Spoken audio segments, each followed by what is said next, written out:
You don't really have to be doing anything until you're 30. Like, I know in your Doogie Howser world, you have to graduate with honors at 16, otherwise there's going to be an issue. But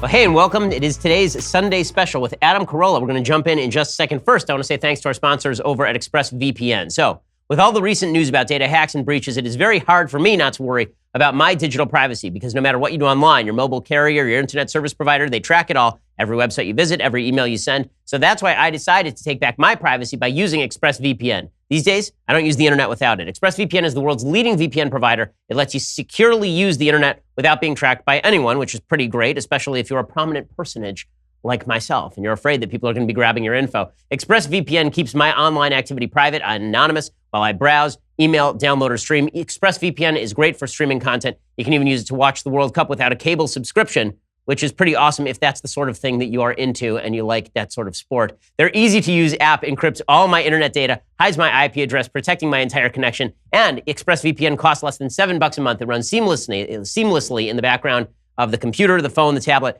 Every time you use the internet without ExpressVPN, you are putting sensitive data at risk. So take back your internet privacy today. Find out how you can get 3 months for free. Go to expressvpn.com/Ben. That is expressvpn.com/Ben for 3 months free with a 1-year package. Again, visit expressvpn.com/Ben to learn more. Well, Adam Carolla, thanks for joining me on Sunday Special. My pleasure. It is a pleasure to see the founder and creator of the pirate community. I mean, so Adam Carolla, for those who don't know, created essentially the podcast medium. I mean, it was really Adam who, well, you did. I mean, there are other podcasts out there, but Adam's the guy who actually made podcasts a thing where people could support themselves and have a living doing it. Yeah, maybe. Yeah, there were others, but yeah, I was probably the first one sort of independently to figure out a way to do it without maybe a parent company like NPR or ESPN or something like that. Exactly. I want to talk about exactly how you came to do that. I want to start by talking a little bit about your upbringing, because you're a really eclectic dude. I mean, you have the podcast, you're making a documentary now with Dennis Prager about bias on college campuses. You didn't go to college. You aren't really overtly conservative. You're more just a common sense guy. Yes. So where did you come from? I mean, you're now listened to by a million people per episode, right? I mean, it's a huge number. I was squeezed out of a bar rag. That's where I came from. And I grew up in North Hollywood, California, which, you know, has the word Hollywood in it, but couldn't be any further than Hollywood. It was like from Hollywood. Like every once in a while, it'd be like, I saw Robert Urich in the parking lot of the Quigley's. Oh my God. You know, and like, there's like weird things like that, but really no celebrities. I grew up food stamps and welfare and a kind of disjointed family where we got stuff for free from my grandparents and the man.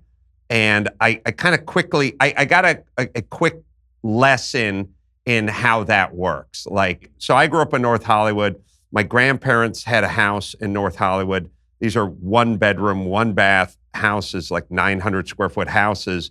And the second house they bought in the 50s for literally like $10,000, we got to live at, because my mom was not doing very well, and my parents got divorced and so on and so forth. And so we sort of got a free house. So even though nobody had a job and nobody had any money, we lived in a house versus an apartment because my grandparents sort of took pity on their daughter and let us squat in this house. Now, like the first thing I figured out is the reason the house was always a mess and the reason it was always falling apart, disheveled and everything else is because there was no ownership. Like, and she shouldn't have been living in a house. We should have been in an apartment somewhere or in a van. So we lived in this house, and the house just kind of came undone. Because again, you hand somebody something for free and it just starts coming undone. And then it was like food stamps and welfare and whatever free, like literally spaghetti night at the church, go to the church, like whatever we could get, free lunch programs at the school with the tickets and the breakfast programs, like all the programs, all the freebies, all the whatever.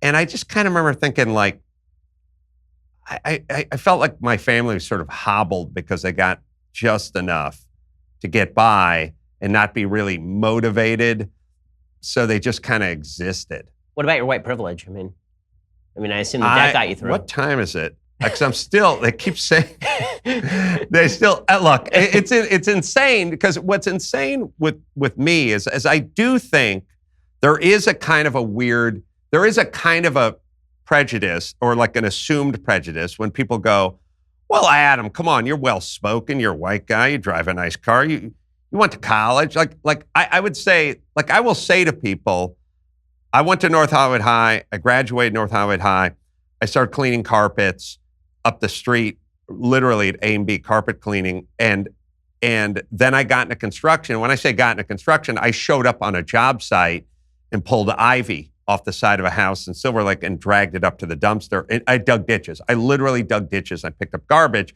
and that's all I did. And they'd go, well, what'd you do after college? And I'd go, you're not listening.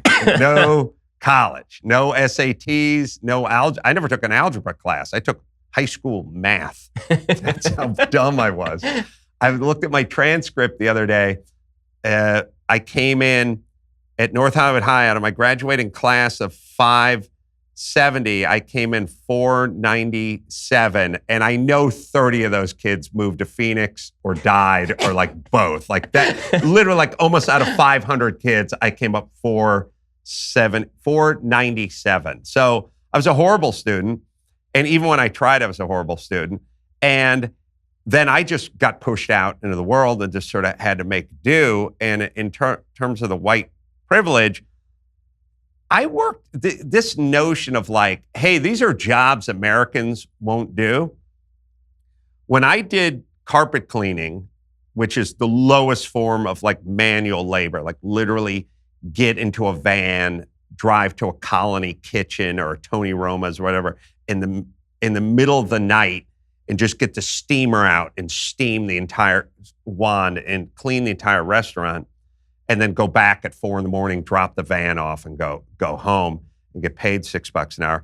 I did that originally with Chris Bohm, white guy, Ray Oldhofer, super white guy, Todd Euler, Jewish guy, Willie Maldonado, like Italian and or Jewish guy, and Adam Carolla. Those were the 5 white folks that worked for A&B Carpet in the 80s when we were cleaning carpet. And then later on, when I got to a construction site, there were Latin guys, and then there was me and other white guys. We were just poor. The thing is, like, whenever someone goes like, who's going to pick your lettuce, or who's going to dig that ditch, or who's going to clean your carpets, or who's going to bust those trays? Like, poor people. I knew a lot of poor people. So where did you get the work ethic from? Because it sounds like your mom wasn't big into it, and yet you're somebody who was working hard basically from the time that you left high school.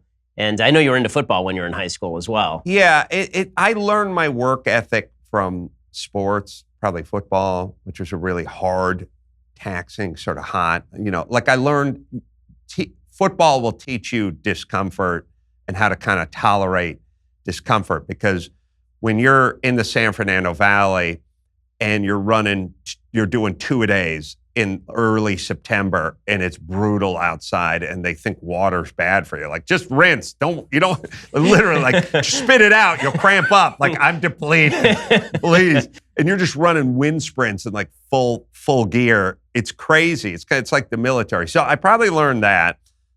Later on, I just learned that I had to use my back to make money. So I didn't have there was no path intellectually to get paid. So if I was going to get paid, it was going to be because there was a stack of drywall over there and you needed that stack of drywall moved over there. And that's how I got paid.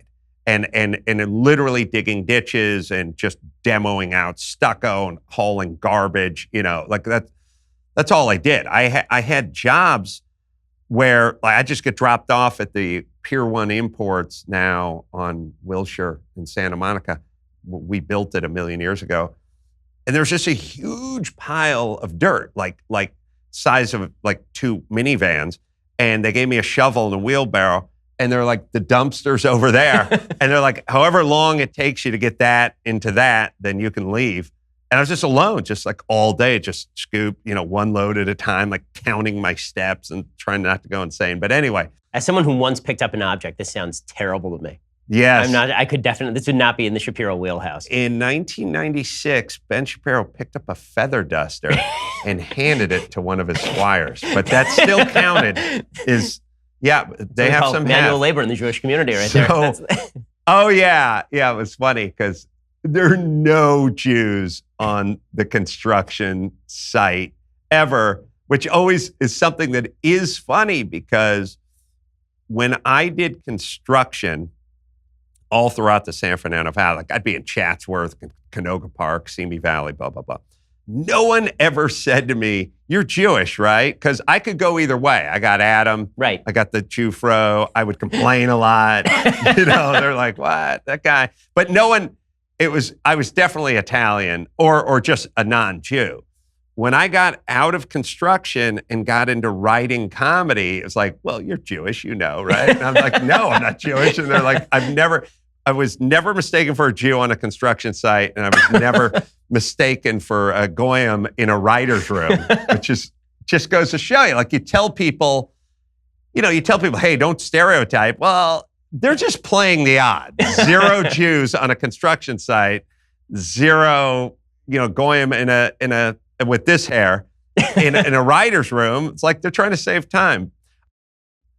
I learned how to work hard, like work in construction. And it was like, but I also learned like, I don't want to get paid by the hour because I remember having these like fantasies where I was like going, well, you're getting $8 an hour now, and your job, your plan is to see if you can work 50, maybe 60 hours a week and like pay your bills with your roommates and your apartments and stuff like that. But I was like, even if you got paid, and I'd probably think of some princely sum like $18 an hour or $22 an hour. Like even if you got paid, let's just say $25 an hour, it still would be by the hour. Like you would still have to be here on this job site that you don't want to be on. So I started thinking early, maybe the by the hour way isn't the way to go. And so how did you get from doing that to comedy? I mean, that's a pretty radical shift from,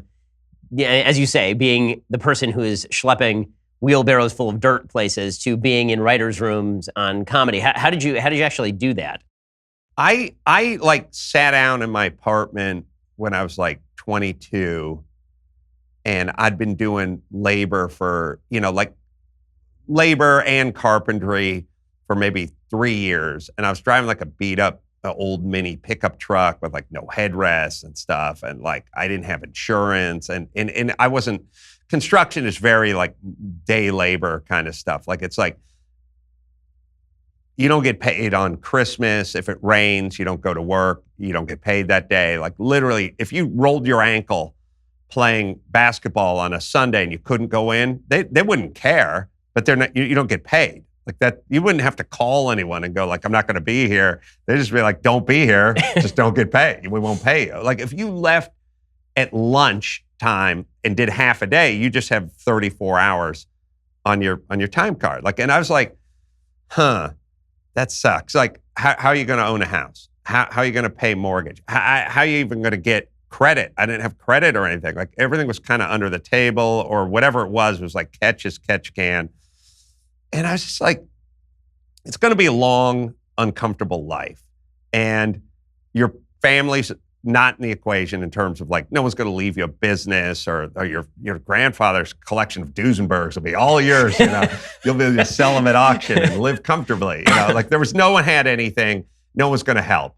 So I was like 22, 23. I was in my apartment with no air conditioning in North Hollywood, my like 3 roommates, like a 1-bedroom. And I was like, all right, so what's the plan? What could possibly be the plan? And the one plan was like, well, get your contractor's license and get a better truck and maybe get a crew or something like that. I was just like, yeah, but that's still tough and it's a lot of work and you get your tools ripped off and it's a tough life and you don't get paid that much.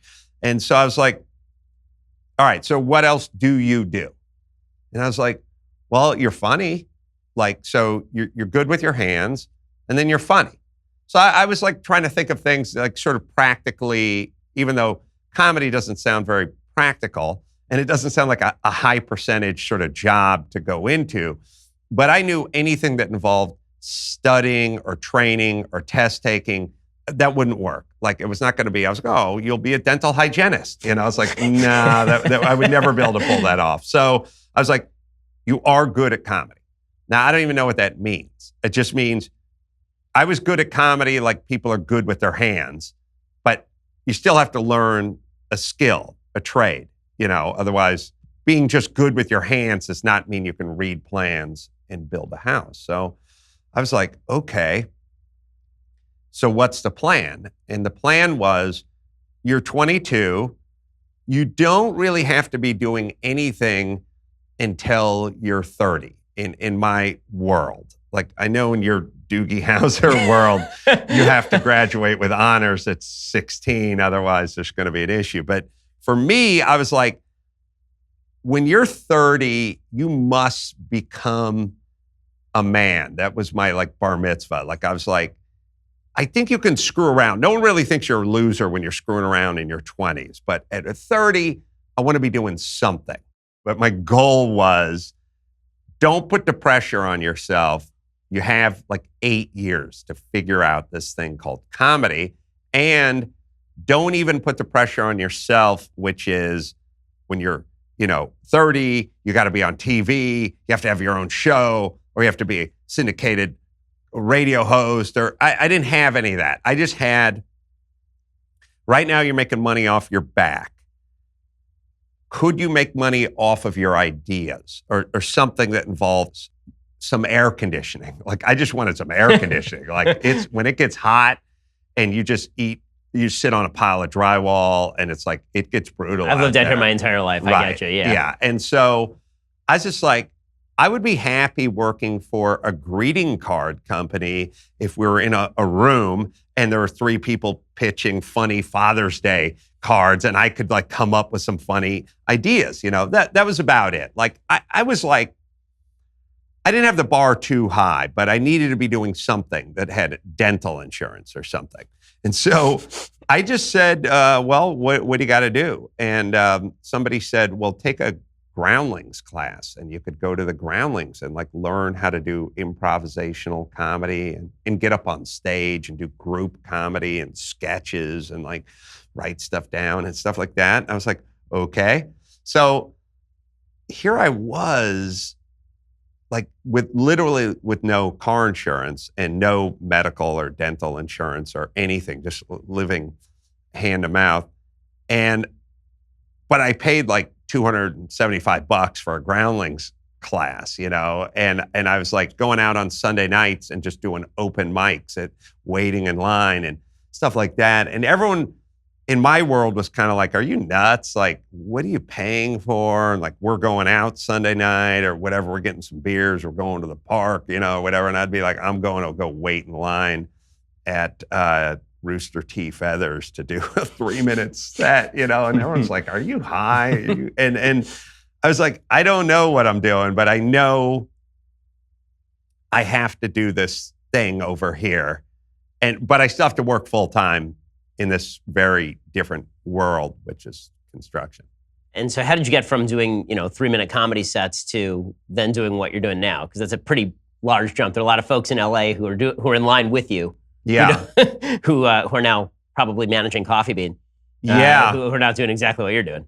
No, I know. And I curse those people. And the reason I curse them is because many nights I would go out and it'd hey, we're cutting it off at 40 people. Or 40 or 50 people would show up and they'd go, only 18 are getting up on stage. So put your name in a hat. And the guy would pull the name out and I wouldn't make it. And I realized if you are doing something and you shouldn't be doing it, you're possibly preventing other people who should be doing it from doing it. So it's I didn't get up on stage that night because the guy who's managing the Coffee Bean did get up on stage.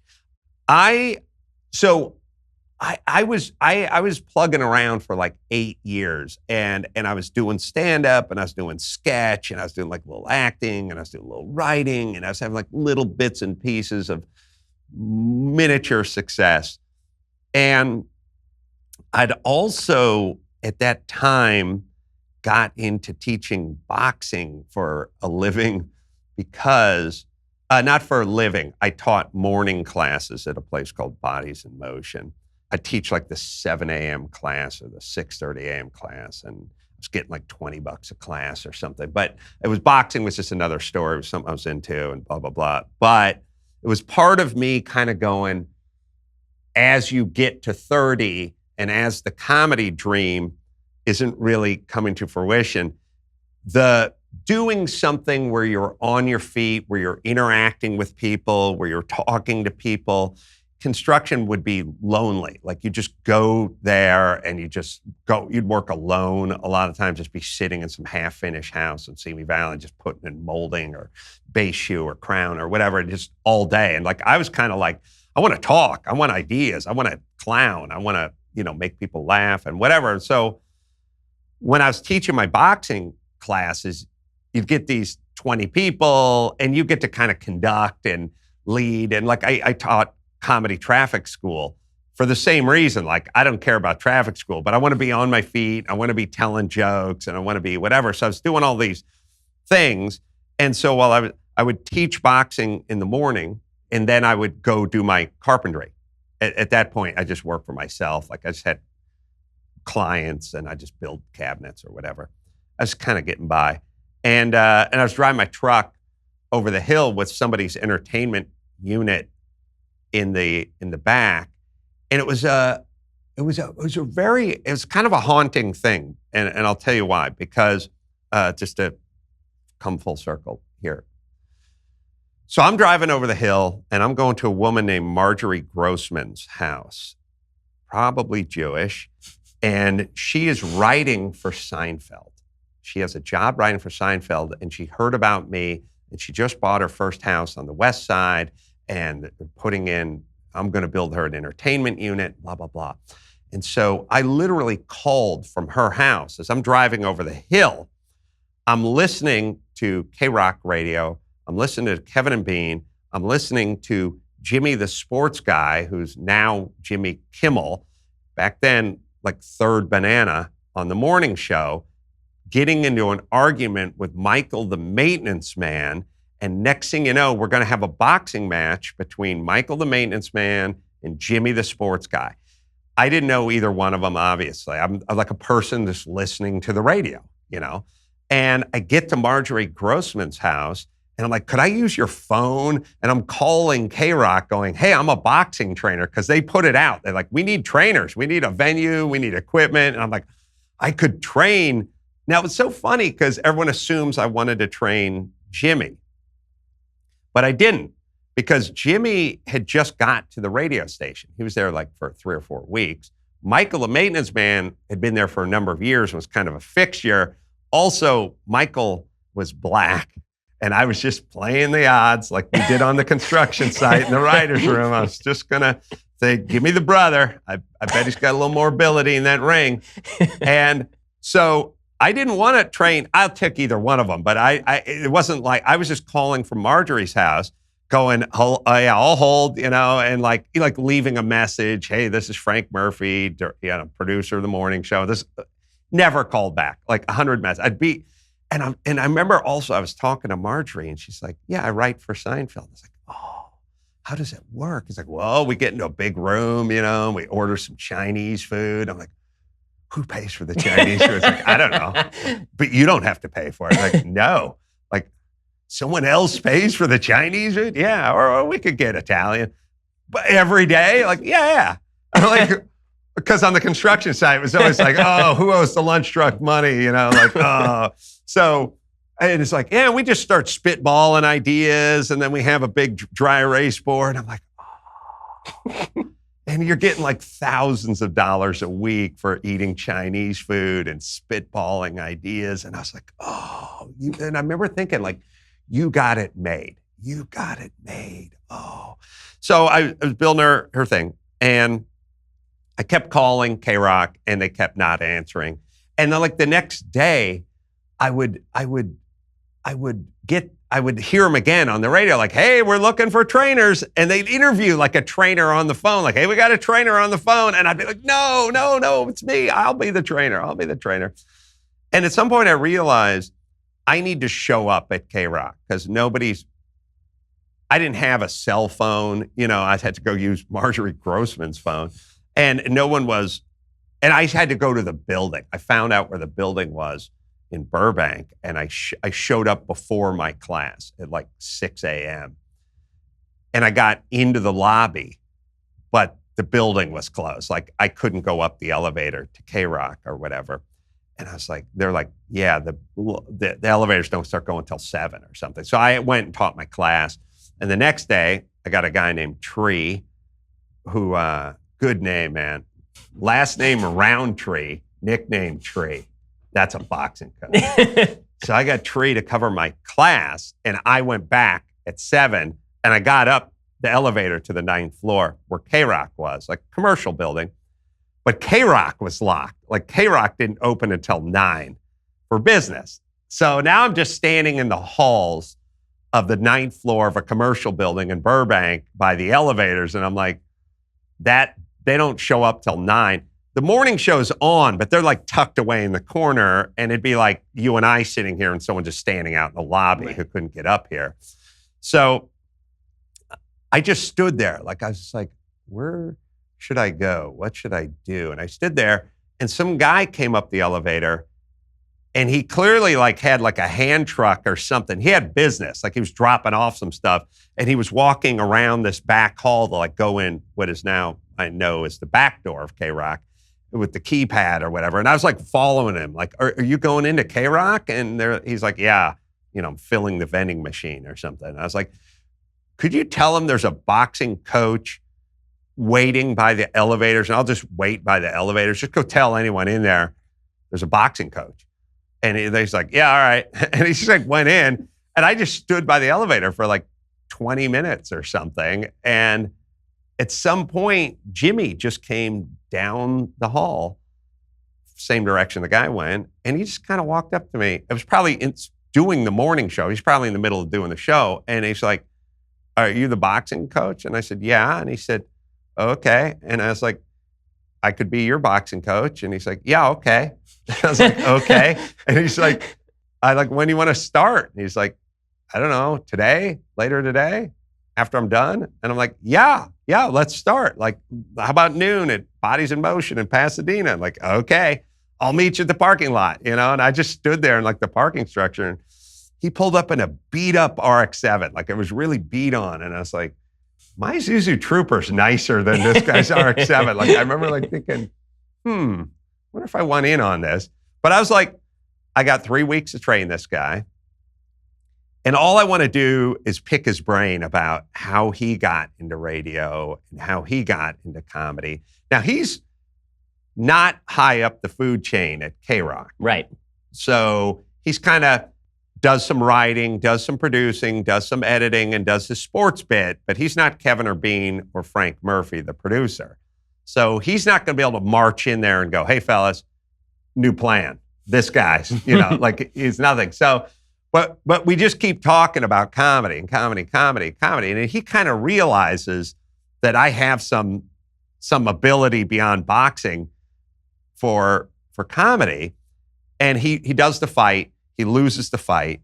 I sent him out for the second round with no mouthpiece, I remember. And his mouthpiece was still in my hand while he was like boxing. It was so weird. Like, did I bring an extra mouthpiece? So after the fight, he goes, well, like, now we're kind of done, you know? And I was like, yeah, what could I do, you know? And he said, well, what do you do? Like, what do you want to do? And I was like, I don't really know. And I said, well, what I do is I hang out, I crack wise, fast on my feet, and I just kind of roll with it. And he said, yeah, Kevin and Bean, that's their job. They don't need you doing that. So I was like, well, what could I do? And he said, come up with a character and you could call in like Monday morning, and it's probably never going to work and they'll never want to hear it again, but that's the only shot you got? And I was like, I don't really do characters. And he's like, well, come up with it. Tough, yeah. Come up with something. Well, we'll get to that in 1 second. First, I want to say thanks to our sponsors over at Policy Genius. So 71% of people say they need life insurance. The truth is 100% of people need life insurance because you're going to die. But only 59% of people have coverage. That means at least 12% of people are procrastinating, and a lot more people need it but don't know they need it. And sure, procrastinating is normally a bad thing, but if you avoid getting life insurance and then you die, then it really is a bad thing. So this is why you should head over to my friends over at Policy Genius. While you were putting off getting life insurance, Policy Genius was making it easy. Policy Genius is the easy way to compare life insurance online. You can compare quotes in just 5 minutes, and when it's that easy, putting it off becomes a lot harder. You can compare quotes while you're sitting on the couch watching TV or while you're listening to this podcast, and you just try it. Policy Genius has helped over 4 million people shop for insurance. They've placed over $20 billion in coverage, and they don't just make life insurance easy, they also do disability insurance and renter's insurance, health insurance. If you care about it, they can cover it. So if you need life insurance, but you've been putting it off because it's too confusing or you don't have time, check out Policy Genius. You have no more excuses. It's the easy way to compare top insurers and find the best value for you. Again, no sales pressure, zero hassle. And again, it's free, policygenius.com. When it's this easy to compare life insurance, there's no reason to put it off. Go check it out, policygenius.com. I've checked it out at the office. It's great, policygenius.com. Okay, so what character did you end up coming up with for K-Rock? I remember I had the weekend and I was like, the gay movie reviewer, and I was like, I don't know. Like, I don't think I could do that. Like, I never did characters. So I was like, wait a minute. I started thinking, like, I always had this thought of sort of go for what you know. Like, what do you know? And I was like, well, I know carpentry really well. And then I was like, okay, I've always talked about how every shop teacher I ever had was horrible. And like, ironically, they loved wood, but they hated kids. Like they hated, they looked at my shop teachers at like Walter Reed Elementary, looked at the shop as their shop. And we were like bothering them. Yeah. Like, what are you doing in my shop? Like, get away from my table saw. It's like, it's not yours, old man. You're here to teach us how to use the table saw. Like, get away from my drill index. That's mine. Walter Reed, I go back. That's right. I went to middle school there too. And Mr. Gage and Mr. Martin and Mr. Saponzi, Mr. Walters. And so I was like, a shop teacher who taught remedial wood at Louis Pasteur Middle School in Monrovia. And his name was Mr. Burcham, because birch is a kind of wood. And I played Pop Warner football with a guy named Burcham. And I just thought, that's a cool name. It also smells like wood, But then I was like, why would Mr. Burcham call K-Rock in the morning? Like, what I was approaching it like I was a groundling. I was like, what is his motivation for calling K-Rock? And his motivation would always be that he was injured in the shop over the weekend. He wasn't coming in Monday morning to school because I'd call it like 7:15. Mm-hmm. And I'd say, I know all these kids listen to your crappy music. Like they love Smashing Dumplings and Nervosa and all your crappy hippie music. And they're listening now on their clock radios, like their alarm clock radio. So I was like, let me yell at them. And I would like get on the phone and I would go, now listen to me. You're going to get Mr. Hensley. He's going to come in there with his sweater vest from Home Ec. He's going to substitute. So I'd like make some gay jokes about him. And I go, nobody's doing anything. He's going to fire up the Duquesne projector. We're putting blood on the bandsaw on. You guys are all going to ride out the rest of the class. Just put your head on the desk. Nobody's touching any tools or anything. And I would go, except for Brad Higginstar. Like there was always one student they liked, you know what I mean? Brad, listen to me. And I would start talking to Brad.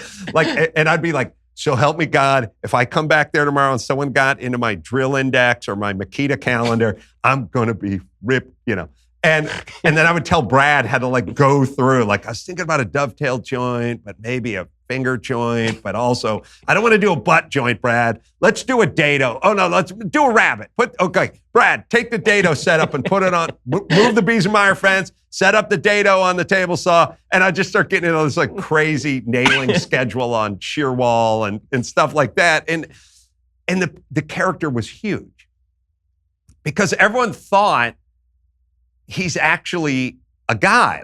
And so they used to start, they'd have me like come in the studio and like people call up and go like, I want to make a playhouse for my kid or something like that. And I'd go, treated bottom plate, 2x4, 16 on center. That's your layout. Double top plate. Use a 16 penny sinker, but don't use sinkers when you're shear walling. Use like a 10 penny ring shank because a sinker's vinyl coat is going to come out. Or you could nail it off with 8 penny sinkers. Make sure it's struck one, CDX, half inch, good one side. Put the label out if you're getting it inspected. And they go like, how does he know what this stuff is, And so people were sort of intrigued that this guy was like funny, but he also, every time someone called in, they'd go like, a roofer came to the house and he said that some of the metal on it, drip edge, no, weep screed, yeah, weep screed. Like they'd be like, well, wait a minute, how'd you know what he said? Like, because I'm picturing myself on a roof and weep screed. So it caught on. I got signed by William Morris. I became this sort of local celebrity. I immediately got offers and stuff like that. I got a manager, and just the bittersweet, weird circle of this is then about 2 years into it, maybe even a year and a half into it, stuff happened immediately. Once I got on K-Rock, it just happened fast. I get this call from my manager, and he's like, hey, I got a call from Marjorie Grossman's brother. And I said, what? Why? And he said, because he's getting her affairs in order or whatever. And I said, what happened? Oh, she died of ovarian cancer a few months ago. I was like, oh, really? Yeah, and her brother is going through all her stuff, and her brother wants to know why there's a check for $1,200 to Adam Carolla, because her brother knew who Adam Carolla. She wrote me a check for Adam Carolla, the comedian, but she wrote a check to Adam Carolla, the carpenter.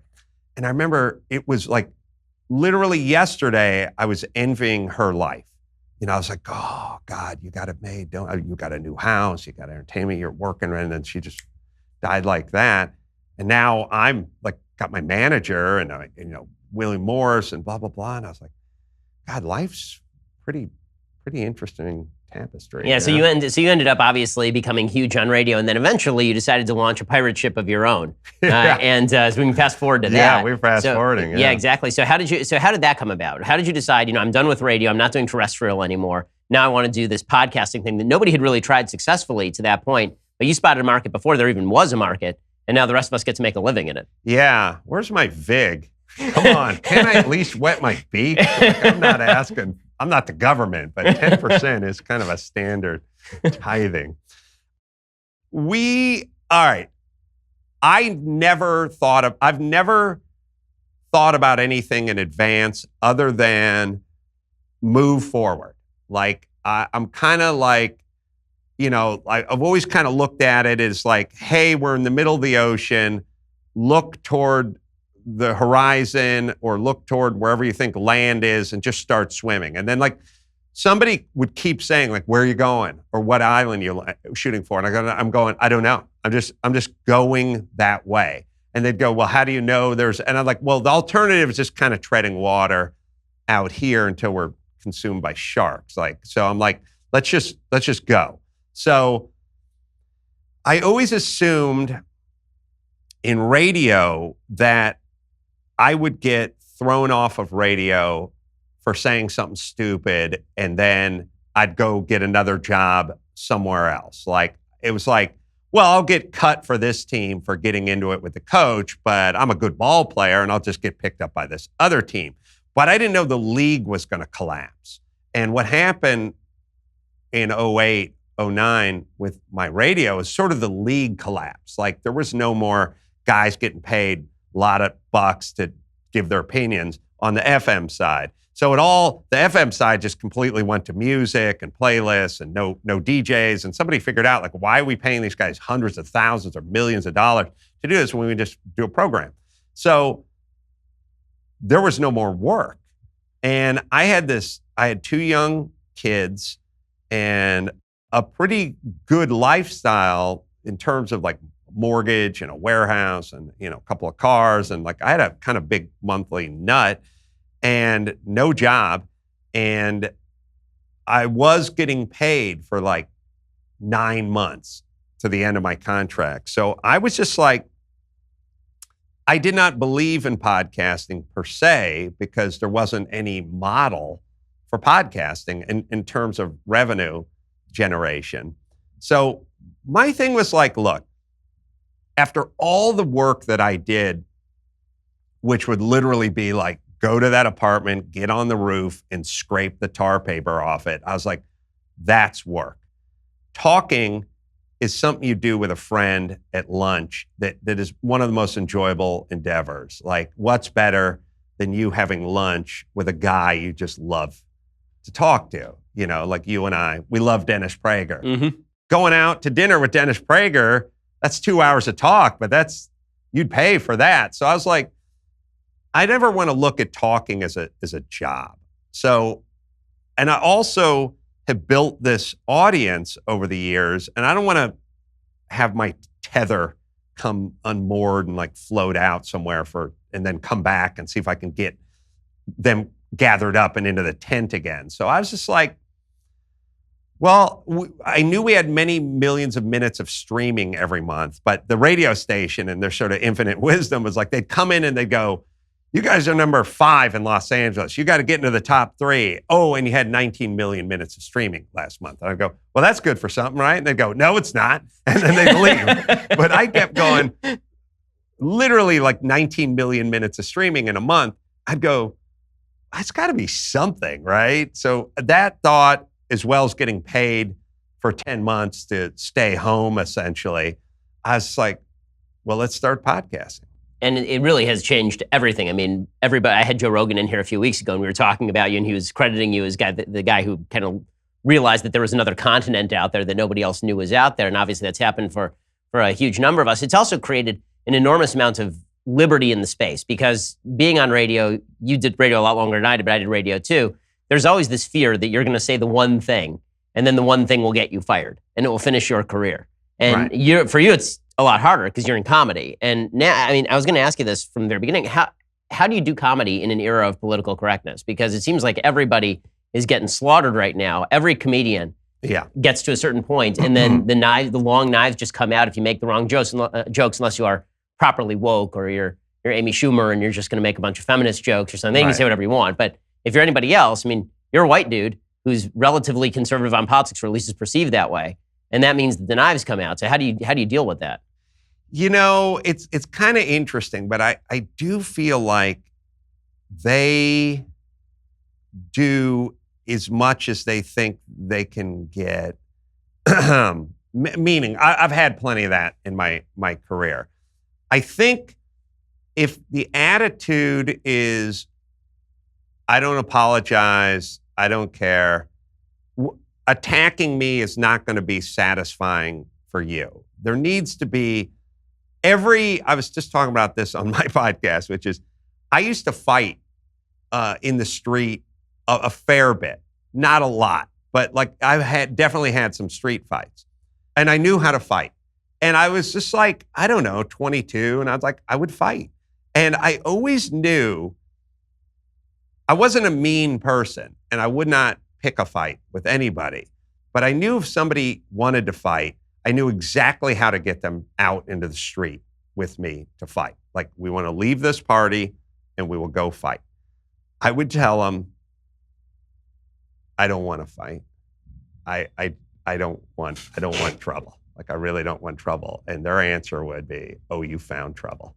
And I go, yeah, but I'm kind of a mellow guy, and I'm sorry if I stepped on your foot or something in the kitchen, but I don't. And they'd be like, yeah, well, this is a bad day for you. And I'd go, okay, well, I guess we got to fight. And we'd go fight, and I'd beat them up. But all I had to do was take a step or two backwards, and they took 2 big steps forward. If you step forward, they don't step forward. They realize it's no fun going after Adam Carolla. It's much better getting this guy fired or that guy fired or this guy. The people issue the long-winded, sort of crafted by their publicists apologies and all. It's like, it's so much better. And really all you do is you just kind of tell them to shove off a couple of times, and they just kind of go like, all right, he's no good. Like, he's no good because he doesn't issue these long-winded apologies. So there's like that. And I'm also just, at a certain point, you will be who you are. Like, no, Howard Stern can say whatever he wants, whenever he wants, and no one ever demands that Howard Stern apologize because Howard Stern is Howard Stern. Mm-hmm. Or it's my Snoop Dogg can smoke weed wherever he wants. So if I went into like an AIDS hospice, I couldn't spark up. Snoop Dogg could fire up a hookah pipe in the middle of an AIDS hospice, and they'd be like, that's fine. He's Snoop Dogg. You know what I mean? Like he literally can smoke pot wherever he wants because he's Snoop Dogg. So once you establish yourself as I'm the person who says things that offend people, they sort of leave you alone. I've said it a couple times on the show, you're not ostensibly political. You found yourself in this sort of circle where you have friends on the left, obviously, like you're still good friends with Jimmy Kimmel, but then you're also very good friends with Dennis Prager. You and I are friendly. So why is it, do you think, that you've been embraced by the right when you're really you consider yourself sort of an apolitical dude? Well, it's weird. So people say, oh, you're conservative, you're right wing or whatever. I said, well, go back and listen to Loveline, the non-political radio show from 1997, where I'd go, look, family, education, people shouldn't be having kids who can't afford kids. The families need to stay together. They need to raise these kids. They need these crazy right-wing notions now that no one ever thought of as political. That was political, like wash the whites with the whites and the colors with the colors. Like it was just, that's how you do laundry. Like this is how you become successful. You stay together. You raise your kids.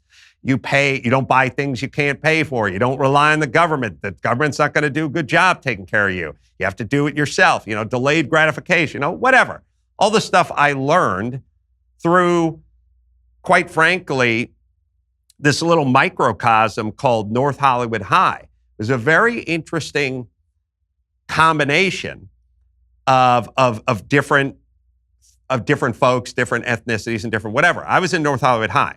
We had the Jewish kids from Studio City, the Hills, Hebrew Heights, as they're always called, and they would come down to North Hollywood High. That was their high school. And, there was Jeff Buck and Nate Wittenberg and Robbie Levine and all these kind of guys.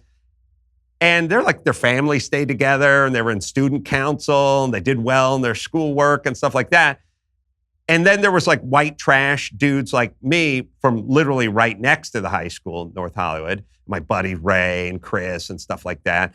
And then we had some Mexican guys who were like from a little deeper from the valley and some black guys who were like bussed in from South Central because I played football with all those guys.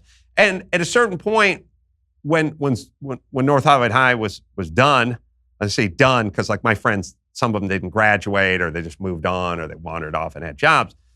The Jewish kids like went off to UCLA and Stanford and Cal. The black kids just went back to the hood, and the white trash and the Mexican guys hung out and got jobs digging ditches. And so I was like, what's the through line here? And it's like, well, all my friends, their parents were divorced. They were living in apartments, like they weren't into education. They were hands off. We were just sort of warehouse, like nobody was doing homework or, whatever. So I put together this composite, like very quickly of like what works and what doesn't work, just based on this petri dish called North Hollywood High and how these folks went off to be successful and we went off to toil in the sun. So I understood that and I always preached it. And no one ever accused me of being political for many of the notions I had about just sort of self-reliance. My mom got welfare and food stamps, and she was a mess, and the house was a mess, and we barely got by, and it was a bad life, and she was like hobbled by it, and she doesn't know, she's not, she doesn't have spina bifida, and she's not a moron. She just never knew what she could do. Just like I never knew what I could do until the radio station fired me. Like I needed to be pushed out. And if the radio station, I would have worked there for 1,000 years. So all of a sudden these things have become political stances, which it's kind of confusing to me. And I'm not really into arguing about, who does a better job. Like, look, it's also a weird world where you can't speak logically to people. Like I've had a million, like some of the stuff I get thrown back in my face is like, look, if something happens to me and my wife, I'd like a mom and a dad, a male and a female, to raise my kids because we both offer very different things. But that being said, I will take the lesbian couple or the gay couple who's doing a little better, who has a better minivan that's a little newer and a little safer, who lives in a better part of town with a better school system. I will take them over the heterosexual couple if they're marginally better. If everything is exactly the same, this is weird world we live in. It's like everything's the same. I'll give them the male and the female because traditionally I figured out through nature that works a little better. And everyone's like, oh, so you don't think a gay couple should be able to raise? Like, no, that's not what I said. And then they do this one, which is always insane. And I wonder this out loud all the time. And I'm going to pose this question to you because I believe I have to be intellectually honest.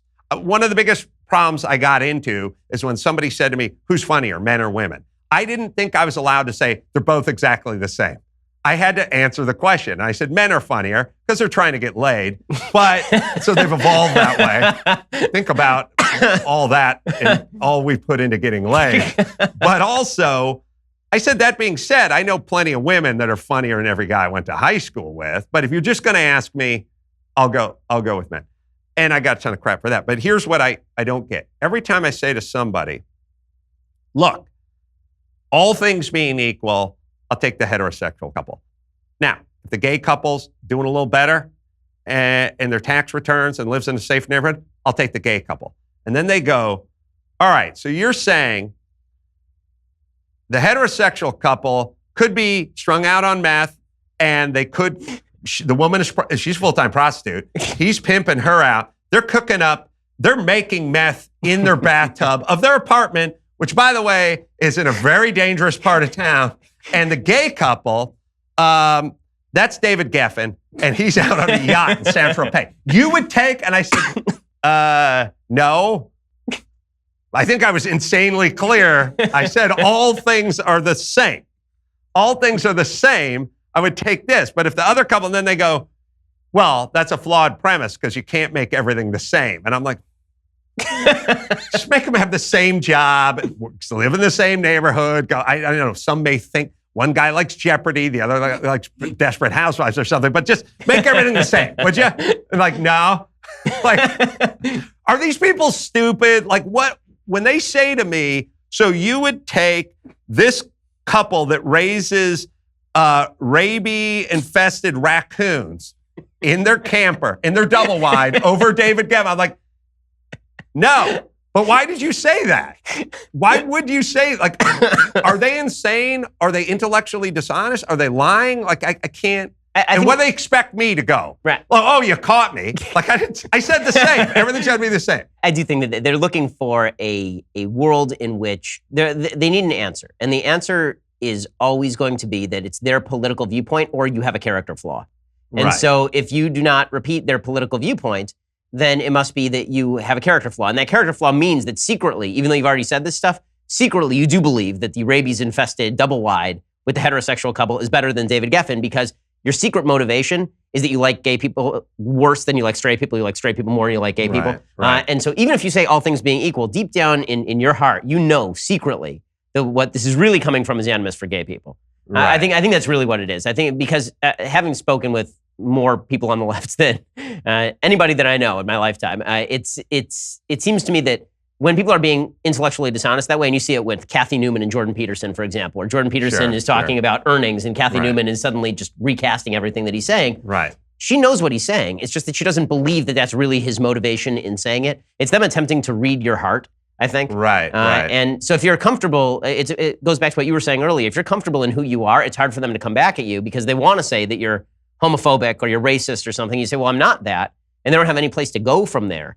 For them, that's the only place that they can go. Because if they acknowledge that you have I'm sure Jimmy doesn't say that to you. Right? Like you said the same thing because Jimmy knows you're a good guy. Right? It's people who don't know you're a good guy and who think you're a bad guy who are going to attribute that motivation to you. And Jimmy's as left as it comes, right? I mean.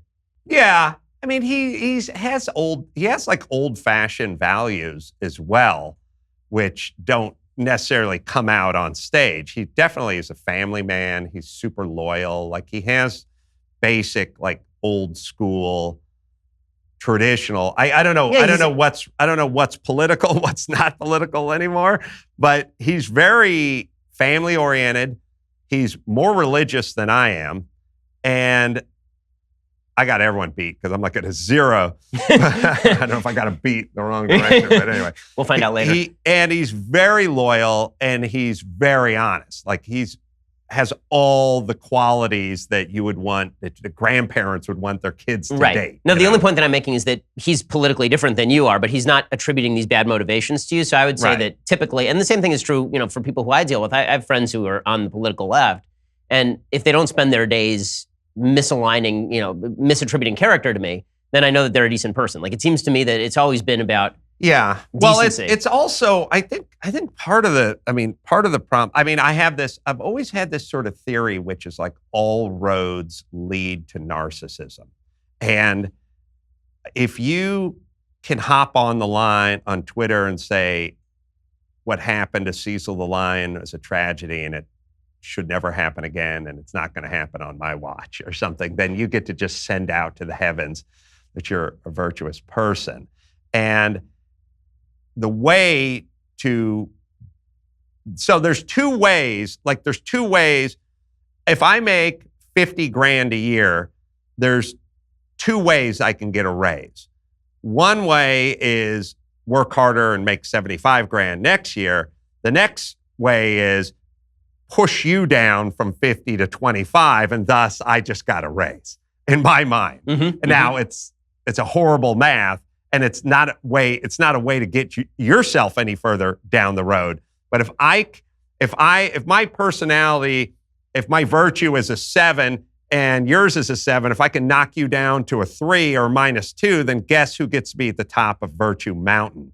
And that'll be me. So I think a lot of it is narcissism that's being disguised as some sort of, caring out loud, like caring from the mountaintops. Like I was talking to my wife the other day because she's like, what's with everybody and their stupid tweets about, I weep for the kids on the border and stuff like that. And it's like, it's fine to be upset about kids on the border, but then go down to the border or write a check to one of the many charitable institutions that are helping those kids on the border. But you don't need to send it.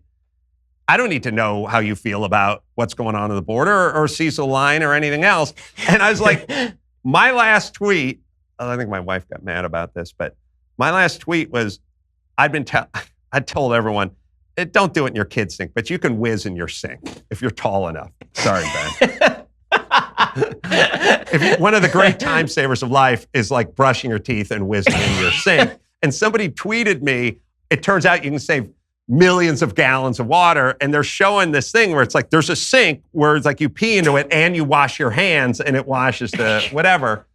And I tweeted back, yes, I'm a hero. And then somebody tweeted back, yeah, but you don't wash your hands, so it wouldn't work. And I was like, true. Like, so my tweet, now I'm coming across like a hero on Ben Shapiro show, but I mean, my tweet was a self-deprecating, not here's what we should do at the border and things need to change. Like, I think a lot of it, I think almost all roads lead to narcissism in almost every department. And this is why we're hearing so much of this. And then also, it was considered sort of gauche to put your opinions out all the time for everyone to read. You're virtuous. I mean, again, if you're making fun of yourself for whizzing in the sink, fine, hero. Well, it's always a pleasure to have Adam Carolla here again, the godfather of podcasting, and also a man with a great many tips about where you should whiz. So you get the information and the comedy from Adam Carolla. We'll get you an Apple box and you can join the Perfect. club. Thank you so much. It's always what I've been looking for. I'll see you here next time. Adam, thanks so much for stopping by. Thanks, I appreciate man. it. Appreciate it.